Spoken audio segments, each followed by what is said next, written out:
Este vídeo é um oferecimento da Amazon, onde você encontrará todos os livros ambientados no universo das crônicas, bem como os mais incríveis produtos relacionados às crônicas, a Game of Thrones e a House of the Dragon, sempre com os melhores preços. Para conferir, basta clicar nos primeiros links na descrição abaixo. Comprando através deles, você estará me ajudando a produzir diariamente e tornando o MGF cada vez mais forte.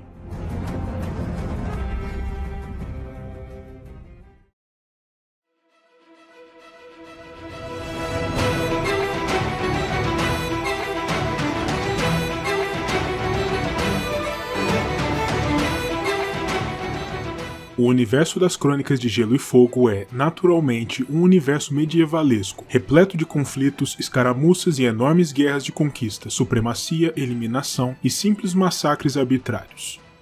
Dessa forma, é óbvio que quase todos os povos do mundo conhecido desenvolveram, ao longo dos séculos e milênios, um grande número de armamentos e armaduras diferentes, para que pudessem proteger seus guerreiros enquanto infligiam o maior dano possível aos seus inimigos, em nome do poder e da vitória em suas querelas. Por isso, o vídeo de hoje será inteiramente dedicado a falar sobre todos os tipos de armaduras e armamentos conhecidos dentro do universo das crônicas, esmiuçando seus detalhes, usos e principais usuários dentre os povos da obra, para oferecer ao leitor uma mais profunda compreensão da realidade bélica dentro da obra, uma vez que as armas e armaduras são a base da arte da guerra dentro da narrativa. Sendo assim, sem mais delongas, comecemos. Os armamentos fazem parte da essência das culturas humanas desde os tempos antigos, e convém apontar que, em um passado remoto, eles eram normalmente feitos primeiro em ossos, madeira, obsidiana e pedra, mas que com o passar do tempo começaram a ser forjados a partir do cobre e do bronze, metais que largamente caíram em desuso em quase todo o mundo atualmente, com as exceções de certos pontos para lá da muralha e das cidades Ghiscari, onde armas e armaduras cerimoniais ainda são feitas com esse material. A obsidiana também era considerada um material quase inútil para a confecção de armas em tempos mais recentes, por ser muito quebradiça e frágil, mas tendo-se em vista a vulnerabilidade dos grandes inimigos da humanidade a esse tipo de armas, o vidro de dragão angariou um novo valor durante os eventos das crônicas, em especial para a patrulha da noite e para os selvagens. A forma mais elementar de armamento existente no universo das crônicas, tal como em nosso próprio mundo real, é o tacape, ou porrete, que é basicamente um bastão, normalmente de madeira, usado para ataques contundentes e para causar esmagamentos. Essa é a forma basal de armamento por ser algo tão simples de se produzir que pode mesmo ser feito de forma improvisada, em campo, arrancando-se um galho grosso de uma árvore, por exemplo. Por isso, pode-se ver homens armados com porretes em literalmente qualquer campo de batalha do mundo, e em outros contextos, como no caso dos pobres irmãos da fé militante, frequentemente armados com porretes em suas viagens para proteger peregrinos ou para combater os inimigos da fé, ou no caso dos guardas das cidades Westerosi, que usam porretes como uma alternativa menos letal para executar seus deveres e para controlar os populares. Porretes simples também são muito empregados em regiões mais simples do mundo, entre os povos menos civilizados e tecnologicamente menos avançados, com destaque, por exemplo, para os selvagens de além da muralha, para os homens de Skagos e dos clãs das montanhas do norte do vale e para os selvagens das planícies de Jogosnai, no extremo leste de Essos, que brandem com extrema habilidade seus porretes de cima do lombo de seus zebralos listrados quando avançam contra as fileiras de seus inimigos, como os homens de Iti. A variação mais sofisticada do porrete comum é a massa de armas, um armamento que consiste de uma haste da qual pende uma pesada cabeça, normalmente de aço pesado, quase como uma variação militar de um martelo, que pode ou não apresentar diversos espigões afiados por toda a sua superfície, e é usada principalmente para esmigalhar ossos e deformar armaduras. Duas variações da massa criadas para intimidar e para estender o alcance de seus perigosos pesos e espigões são o mangual, uma haste da qual pende uma corrente que sustenta um perigoso peso de metal na ponta, e o chicote de armas, ou chicote de roldão, muito semelhante ao mangual, mas com diversas pontas aguçadas projetadas a partir do peso de metal, aumentando sua letalidade e o fator de intimidação. Uma outra variação da massa que podemos citar é o martelo de combate, uma versão muito maior desta, uma espécie de cruzamento entre a massa e o machado longo, e um dos tipos de armamentos mais pesados disponíveis. Os martelos de combate, obviamente, demandam usuários extremamente fortes, pois são muito difíceis de sequer levantar do chão, e sua operação é lenta e cadenciada, mas em compensação, são absolutamente devastadores em combate, esmagando armaduras como se fossem papel, junto com o corpo dos infelizes em seu caminho. O guerreiro Westerosi mais notório a usar essa arma é, naturalmente, o próprio Robert I Baratheon, que em sua juventude se tornou lendário com seu martelo durante a Guerra da Rebelião, usando-o inclusive para ceifar a vida de seu algoz, o príncipe Rhaegar Targaryen, durante a luta no Val Rubi, o derradeiro combate da rebelião. Outro tipo de armamento, por assim dizer, que é bastante comum nos campos de batalha são simples ferramentas agrícolas e fabris, como foices, enxadas, martelos e manguais de debulha. Tais ferramentas, naturalmente, não são originalmente pensadas para lutas, e sim para a execução de atividades cotidianas dos trabalhadores braçais, mas podem facilmente ser empregadas em autodefesa ou no ataque, ainda que não sejam tão eficientes quanto armamentos pensados para a guerra. Normalmente, os Lordes de Westeros têm muita dificuldade em armar todo o efetivo que reúnem para ir à guerra, pois sempre se concentram em angariar o maior número possível de homens, com ou sem treinamento militar, e só depois param para pensar em como armar a todos. Por isso, os camponeses que são reunidos para o combate nessas situações preferem levar suas próprias ferramentas como armas do que partir de mãos vazias, sabendo que dificilmente seus lordes terão armas em número suficiente para todos, e que priorizarão o fornecimento aos soldados de verdade. Um outro tipo de armamento simples que praticamente qualquer um pode usar são meras pedras de arremesso, que podem ser impelidas com as mãos ou com o emprego de uma funda, ou estilingue, que causam danos variados de acordo com o contexto. Por exemplo, uma pedra atirada por um guerreiro inexperiente com as mãos pouco mal fará a um inimigo couraçado e protegido por elmo, mas um grande pedregulho pesado arremessado do topo de uma muralha contra um exército atacante poderá ter efeitos devastadores. Outro tipo de arma considerada bastante basal em suas formas mais simples é a lança, que também faz parte dos arsenais militares desde tempos imemoriais. Uma lança pode consistir basicamente de uma haste de madeira simples com uma ponta afiada e endurecida no fogo, e de fato, a maior parte dessas armas são assim, usadas por todos os tipos de pessoas, e formam outra parte da espinha dorsal dos armamentos da maioria dos exércitos Westerosi. Naturalmente, existem variações mais sofisticadas, usadas normalmente pelos guerreiros mais experientes de determinadas casas mais ricas ou mais afeitas ao uso dessa arma, como as lanças dornesas, já que os dorneses em si são conhecidos por sua preferência por essa arma, que está inclusive em seu próprio escudo, e por empregarem, por vezes, diversos tipos de venenos em suas pontas, uma prática considerada desonrosa e até mesmo abominável pelos outros homens dos reinos, mas indubitavelmente efetiva. As pontas de tais lanças mais sofisticadas são de aço ou ferro e formam desenhos reconhecíveis, normalmente se assemelhando a folhas ou espinhos, dependendo do objetivo principal daquela arma em particular e de que tipo de defesa ela deve superar. Os dorneses também são famosos por suas lanças de arremesso, menores do que as lanças tradicionais, com as quais são capazes de despertar o caos no campo de batalha, embora cada uma só possa ser usada normalmente por uma vez. As lanças são normalmente brandidas por soldados de infantaria, e os cavaleiros normalmente preferem evitá-las fora dos campos de torneio, mas existem exceções a essa regra, como os guerreiros montados do norte, que brandem pesadas lanças de combate por sobre os lombos de seus cavalos, normalmente em uma carga única contra o inimigo, antes de as lanças se tornarem inúteis pelo impacto e precisarem recorrer às suas espadas.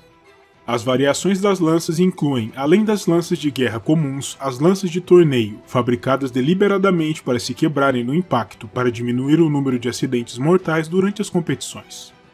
Outras variações a partir do conceito básico de uma lança incluem o tridente, uma espécie de lança com 3 pontas aguçadas, uma ao lado da outra, usada principalmente no gargalo pelos cranogmanos, tanto na guerra quanto para caçarem animais dos pântanos, dos quais eles subsistem. A lança de caçada, pensada especialmente para derrotar animais perigosos durante essas atividades, com destaque para os javalis selvagens. A lança longa, normalmente com mais de 4,5 metros de comprimento, usada sempre por soldados em formação, por trás de seus escudos, para formar uma formidável fronte ofensiva e defensiva em batalha, e preferida em especial por casas como os Karstark, do norte.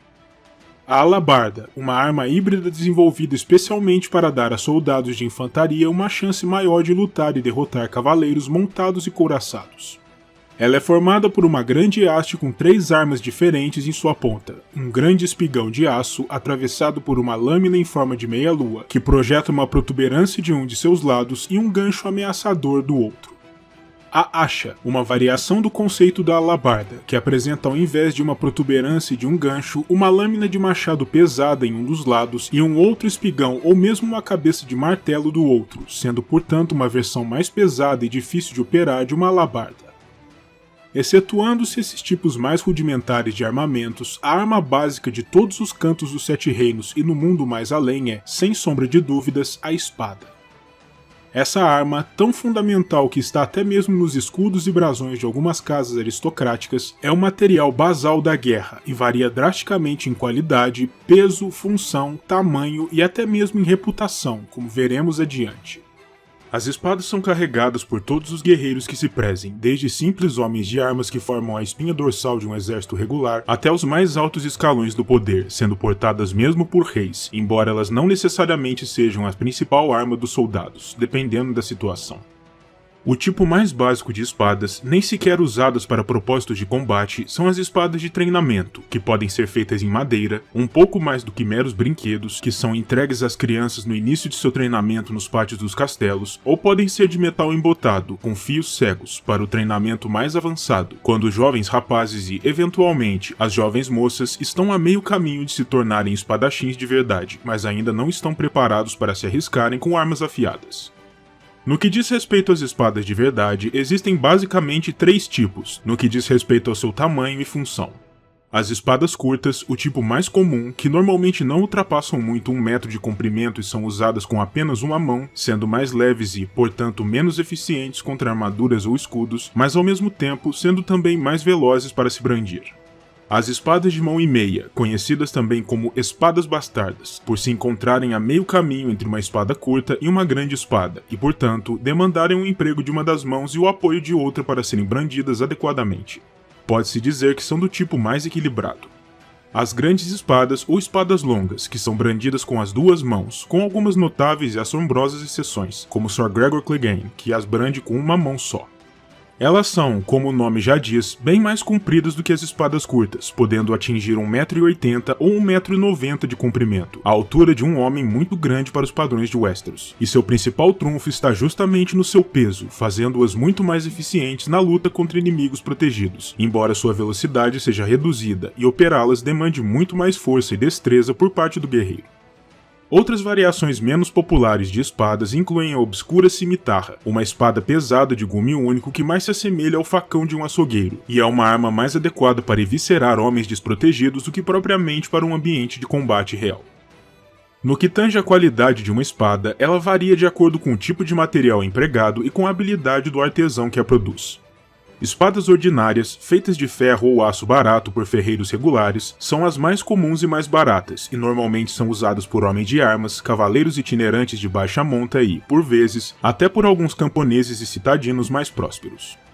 Já as espadas de bom aço, forjadas por ferreiros estacionados em castelos, normalmente os melhores profissionais da área, são muito mais caras e prestigiosas, e costumam ser reservadas aos grandes cavaleiros e nobres, e por isso mesmo, é sempre muito incomum ver alguém de estirpe comum carregando uma dessas armas, o que sempre levanta questionamentos e suspeitas de que a arma tenha sido roubada. Existe ainda uma categoria superior de espadas, as espadas de aço valeriano, que são mesmo uma questão à parte. Forjadas nos fogos mágicos da cidade franca de Valíria de outrora, essas armas são singulares, sendo muito mais resistentes, leves e afiadas do que o aço comum jamais poderia sonhar em ser, de modo que uma espada longa valeriana é surpreendentemente leve, podendo ser brandida sem grande força física, mas é devastadora quando usada, cortando chapas de aço como se fossem sebo. Naturalmente, essas espadas são de longe as mais caras e prestigiosas, tanto por sua escassez, existindo apenas algumas centenas em todo o continente, quanto pelo fato de os segredos para a fabricação do aço valeriano terem se perdido com a destruição da própria Valíria, o que significa dizer que tais espadas não podem mais ser produzidas, e o aço delas pode apenas ser reforjado em novas armas ou para outros propósitos, existindo apenas um pequeno punhado de ferreiros no mundo capazes de sequer reforjar o aço valeriano, e apenas um em Westeros até onde se sabe. Tobomot, o mestre armeiro da Rua do Aço, oriundo da Cidade Livre de Coor. As espadas valerianas são, por isso, tratadas com extrema reverência e respeito por seus possuidores, e são consideradas relíquias de família pelas grandes casas, sendo zelosamente guardadas e empunhadas com honra. Disse que, mais depressa, um senhor se desfará de uma filha donzela do que de uma velha espada valeriana de família. Compete-me ainda, já que estou no tema de espadas especiais, esclarecer que existe uma espada singular nos Sete Reinos que possui todas as características físicas de uma espada valeriana tradicional, mas não o é. Trata-se de Alvorada, a espada ancestral da Casa Dane, de Dorne, que apesar de se parecer em muito a uma lâmina valeriana nas características, definitivamente não se parece com uma na aparência. Enquanto lâminas valerianas são escurecidas e enfumaçadas, repletas de pequenas ranhuras vermelhas, Alvorada é tão branca que remete a leite, com um perpétuo brilho embranquecido em torno de sua lâmina, pois a espada não é oriunda de Valíria, mas sim foi forjada a partir do metal vindo dos céus no núcleo de uma estrela cadente, um meteorito que caiu no exato ponto em que Tom Bastella, a sede Dane, foi fundada, milhares de anos atrás. Não existe uma só família, casa ou região que detenha um uso especial ou diferenciado das espadas, sendo elas as armas básicas da guerra, comuns a todos os cantos de Westeros. Mas mais a leste, no continente de Essos, existem ao menos outros dois tipos de variações de espadas que convém tocar ao menos brevemente. O primeiro tipo são as esguias e finas espadas de estocagem típica dos espadachins das cidades livres, em especial daqueles de Bravos, usadas como peça central em seu estilo de luta singular, chamado de Dança das Águas. Enquanto as espadas Westerosi são usadas principalmente para cortes e desmembramentos, as espadas dos espadachins são mais sutis, usadas para estocadas rápidas e limpas, com o emprego de extrema velocidade e agilidade, focando-se nos pontos fracos do inimigo, como folgas em suas armaduras ou pontos vulneráveis em articulações. As espadas dos espadachins são normalmente desdenhadas pelos cavaleiros Westerosi mais arrogantes, que percebem em seu diminuto tamanho uma arma fraca ou de pouca valia, mas essa impressão só dura até o momento de verem uma dessas entrando em ação nas mãos de um mestre dançarino habilidoso. O outro tipo, ainda mais diferenciado que as espadas dos espadachins, pode ser encontrado em todas as partes de Essos, e é popular entre proscritos, mercenários, lutadores de arena e, principalmente, entre os selvagens do Dothraki, que se espalham e infestam as planícies e as campinas do coração do grande continente. O Arak, um tipo perigoso de espada curva, ao meio caminho entre uma espada comum e uma foice invertida, que é pensado especialmente para os golpes de cima do cavalo, o estilo de luta preferido dos homens das planícies. Com o emprego de tais Araks, os Dothraki se tornaram uma força quase indestrutível, em especial durante o Século de Sangue, quando tal arma formou a espinha dorsal do arsenal usado pelos Senhores dos Cavalos para saquear quase todo o centro do continente, desde sua sagrada vez Dothrak até os limites do território das Cidades Livres. Existe até mesmo um exemplar de um Arak valeriano, os quais são bastante raros. Ele está na posse de Cago Mata Cadáver, um Dothraki a serviço na companhia mercenária dos Soprados pelo Vento. Ao falarmos a respeito de espadas, convém também citar as facas e facões, que nada mais são do que uma versão reduzida de uma espada. Tais armas, muito eficientes em combate de proximidade em ambientes fechados, são carregadas por quase todas as pessoas, pois mesmo homens e mulheres comuns têm uso para essas pequenas lâminas, como na alimentação ou em propósitos gerais. São normalmente feitos de ferro ou aço, mas existem ainda um punhado de facas e punhais de aço valeriano, embora sejam bem raros. Além de espadas e facas, o outro tipo de arma considerada bastante popular em algumas porções do continente é o machado, usado em especial com propósitos de corte e decepação de membros, por ser bastante mais pesado do que uma espada. O machado comum, também chamado de machado de batalha para distingui-lo da versão civil, usada normalmente por artífices e lenhadores, consiste em uma haste da qual pende uma pesada cabeça, com uma ou duas lâminas paralelas, feita normalmente de aço pesado, embora também possa ser feito de ferro ou mesmo de pedra, no caso dos machados mais rudimentares de Além da Muralha. O machado é uma arma muito visada, em especial no norte e nas Ilhas de Ferro, por ser mais barato do que espadas, já que usa menos do dispendioso metal em sua composição, e pode vir em diferentes variações dependendo de seu propósito ou mesmo do status e das posses de quem o opera. Variações do machado de batalha incluem o machado de mão ou machadinha, uma versão menor e mais leve do machado de batalha, e muito visado por marinheiros nascidos no ferro. Tal arma pode ser usada como arma de mão comum ou pode ser usada para o arremesso, sendo mortífera quando bem lançada. Essa forma de luta, aliás, deu ensejo ao nascimento de uma forma perigosa de manifestação cultural entre os homens de ferro, chamada de Dança dos Dedos, executada por todos os nascidos no ferro, e usada tanto em celebrações quanto na resolução de disputas. O jogo é assim chamado porque não é nada incomum que os dançarinos percam um ou mais dedos durante a dança, para não falar de outros membros e de outros tipos de acidentes. O machado longo, a versão estendida de um machado de batalha. Ele pode vir em diversas formas, algumas até mesmo leves o bastante para serem brandidas com uma mão, mas o mais comum é que os machados longos sejam pesados e demandem 2 mãos para serem operados. São usados principalmente por guerreiros maiores e mais fortes, e têm um poder devastador em seus golpes, podendo partir escudos, elmos e crânios ao meio sem dificuldade, embora sejam lentos para se brandir. Vale aqui, aliás, citar a existência de um raríssimo machado longo valeriano, de posse da casa Celtigar, que foi apenas citado na obra, mas nunca usado. Um outro tipo de armamento básico nos campos de batalha de Westeros e de mais além é o arco, outra arma tremendamente antiga e comum, embora não se saiba exatamente quando foi criada. Um arco consiste basicamente em uma extensão de madeira recurva com uma corda, normalmente feita de tendões de animais ou de fios vegetais reforçados, amarrada em suas pontas. Quando o arco é tensionado pela força do operador, ele acumula uma força que é então liberada sobre um projétil, uma flecha, que é impelida para a frente com uma velocidade impressionante, tornando-se uma ameaça real em batalha, em especial em grandes números, quando chuvas delas caem sobre os inimigos como uma tempestade mortífera.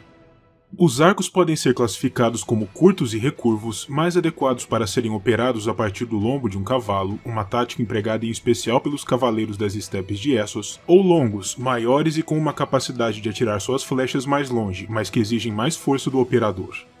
O tipo mais comum de arco nos Sete Reinos é o feito a partir da madeira de teixo, embora existam outros tipos de arcos feitos de tipos de materiais menos fortes, madeiras mais comuns e menos resistentes, usados em especial pelos selvagens de além da muralha. Existem também os excelentes arcos feitos a partir do amagodouro, um tipo especial de madeira encontrado apenas nas Ilhas do Verão, que são operados normalmente pelos marinheiros ilhéus que tripulam seus famosos navios cisne. Tais arcos de amagodouro são ainda mais fortes e resistentes do que os de teixo, e têm um alcance bastante superior, o que faz inclusive com que os navios pirata tendam a evitar os navios cisne, sabendo bem que serão alvejados por uma chuva de projéteis vindos dele antes mesmo de conseguirem sequer se aproximar para responderem ao fogo. Existe ainda uma última categoria de arcos, muito especiais, feitos a partir do raríssimo osso de dragão, que são os melhores arcos que o dinheiro pode comprar, mas são também tremendamente raros, dada a escassez de sua matéria-prima, já que dragões desapareceram do mundo 150 anos antes dos eventos das crônicas. Eles são os arcos com maior alcance e força, os únicos capazes de superar arcos de amagodouro, mas dada sua raridade, são também um presente muito cobiçado e são raramente empregados em batalha, sendo mais uma relíquia de prestígio do que propriamente uma arma. Existem 2 variações do arco tradicional das quais devemos falar também. Uma são as bestas, uma versão mecânica do arco montada sobre uma haste de madeira e operada com a força da tensão mecânica ao invés de pela força dos músculos do operador, tornando-a muito mais fácil de ser operada, habilitando tal arma para ser entregue, por exemplo, a mulheres e crianças que não teriam força para tensionar arcos longos comuns. Devido a essa facilidade de operação, as bestas são consideradas também mais precisas do que os arcos em muitas situações, excetuando-se os casos de arqueiros experientes, e são mais versáteis, podendo ser operadas facilmente por pessoas sem treinamento militar, enquanto arcos exigem anos de treinamento para serem totalmente eficientes. Seus dardos também são capazes de voar mais longe, pois concentram mais força potencial que os arcos. Suas principais desvantagens, por outro lado, são a menor cadência de tiro, já que uma besta demanda mais tempo para ser recarregada, e obviamente seu preço, já que bestas são mecanismos mais complexos do que arcos, e demandam mão de obra mais especializada para serem feitas. De fato, as bestas são armas tão elaboradas que existem variações ainda mais complexas delas, normalmente oriundas das cidades livres, como o tipo de besta especial oriundo de Myr, que é capaz de disparar 3 projéteis de forma simultânea e é tremendamente caro e exclusivo. O outro tipo de variação, uma derivação da besta em escala muito maior, são os escorpiões e as balistas, considerados armas de cerco, tal como os trabucos e as catapultas. Enquanto catapultas disparam grandes pedras a uma enorme distância, operando através da tensão de cabos ou de um sistema de contrapesos, no caso dos trabucos, as balistas operam exclusivamente através da tensão, sendo mesmo bestas em grande escala, disparando enormes dardos a consideráveis distâncias, enquanto os escorpiões são basicamente suas versões sobre rodas, e as balistas são estacionárias, podendo ser montadas sobre muralhas de castelos e cidades ou mesmo sobre os convéses de navios. Essa arma se tornou particularmente famosa no ano 10º da nossa era, quando um projétil certeiro ceifou as vidas de Meraxes e de sua senhora, a rainha Rhaenys Targaryen, na batalha sobre Toca do Inferno, em Dorne. Desde este incidente, mesmo os Targaryen aprenderam a ser cautelosos quando defrontados com essas armas, por medo de sofrerem mais baixas dentre seus dragões. Ao se falar sobre os arcos e suas variações, não podemos naturalmente deixar de citar os outros tipos de armas à distância existentes nesse mundo. Os guerreiros de ataque à distância podem lançar mão de machados ou facas de arremesso, que demandam bastante técnica para serem operados de forma eficiente, e também podem empregar estilingues ou fundas para seus ataques, como citado anteriormente. O mais comum é que seus projéteis sejam pedras, mas existe uma famosa exceção. Os fundeiros de Tolos, em Essos, considerados os mais mortíferos do mundo, utilizam bolas de chumbo de superfície lisa ao invés de pedras, com resultados devastadores, sendo tão poderosas que podem até mesmo arrancar membros, como braços e pernas. Outros tipos de armamentos usados em funções de cerco e de tomada de cidades são as grandes armas mecânicas, essas normalmente operadas por mais de um homem. Além dos já citados trabucos, catapultas, balistas e escorpiões, outras armas mecânicas que podemos citar são os arietes, que podem ser sustentados apenas pela força dos braços dos homens, podem ser armados sobre estruturas rolantes ou até mesmo montados em embarcações. As torres de cerco, grandes estruturas de madeira e peles úmidas que também são montadas sobre rodas, e servem para permitir aos soldados escalar mais facilmente as muralhas defensivas. Lançadores de chamas, normalmente grandes sifões que podem expelir líquidos inflamáveis, como fogo vivo, mas que são portanto extremamente perigosos de se operar. Podem ser montados em estruturas rolantes ou em navios. Manteletes e pavizes. Os manteletes são grandes superfícies de madeira reforçadas que os soldados carregam diante de si, e têm a função de protegê-los de projéteis enquanto avançam em direção a uma posição defensiva. Os pavizes são meramente a versão estacionária desses manteletes, pensados principalmente para defender arqueiros e outros soldados de luta à distância. E finalmente, embora não sejam armas, podemos citar as barcaças que levam os soldados sobre superfícies aquáticas, e que se empregadas de maneira inteligente formam um enorme trunfo para o ataque a ilhas e posições isoladas. Existem ainda alguns outros tipos de armamentos especiais, como por exemplo os chicotes, pouco comuns em Westeros, mas muito usados pelos Dothraki, tanto para controlar seus cavalos quanto para capturar ou açoitar inimigos, e o infame fogo vivo, a substância dos piromantes, que não é uma arma que possa ser facilmente operada por um só homem, sendo o resultado de um esforço conjunto. O fogo vivo pode ser entregue de diversas formas, como por borrifadores ou com bombas de cerâmica disparadas de catapultas, mas uma vez aceso, ele é praticamente inextinguível e consome tudo em seu caminho. No que diz respeito aos aspectos defensivos da arte da guerra nos Sete Reinos, existe bastante a se dizer.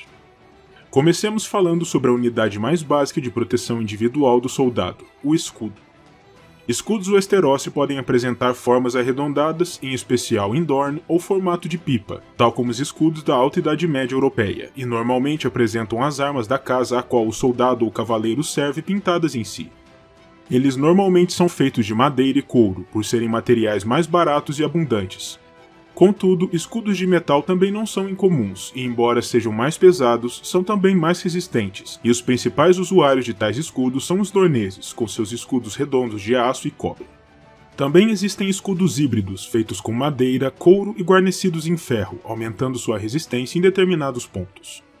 A madeira mais comum para a confecção dos escudos é o carvalho, por ser bastante resistente e também abundante por toda Westeros, mas existem também escudos que nem sequer são feitos de madeira. Entre o povo livre, são comuns os escudos feitos a partir de couro ou couro costurado por sobre a palha trançada.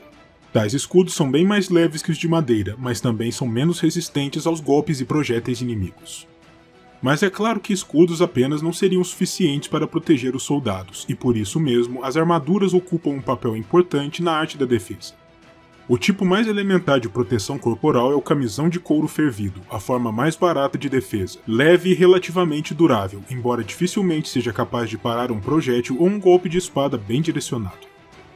A próxima camada de proteção, também não muito dispendiosa, mas já mais cara, é a cota de malha, que exige um meticuloso trabalho especializado de um ferreiro, e é formada por um sem número de pequenos aros de ferro ou aço unidos uns aos outros, para formar uma superfície difícil de se penetrar. Ela é usada por homens de armas e normalmente é o máximo de proteção com a qual soldados comuns podem contar. Normalmente, a cota de malha parará a maioria dos golpes de armas comuns, mas não é páreo para disparos de flechas, especialmente pensados para perfurar essa proteção. O tipo mais efetivo e poderoso de armadura, no entanto, é o de placas de aço, formado por a junção de diversas placas de metal elaboradamente unidas em ângulos que permitam ao soldado se movimentar e lutar, enquanto afastam a maior parte dos golpes e dos projéteis. E apenas as flechas e dardos mais certeiros ou os golpes mais poderosos de armas pesadas ou de aço valeriano podem atravessá-las, dependendo da qualidade do material.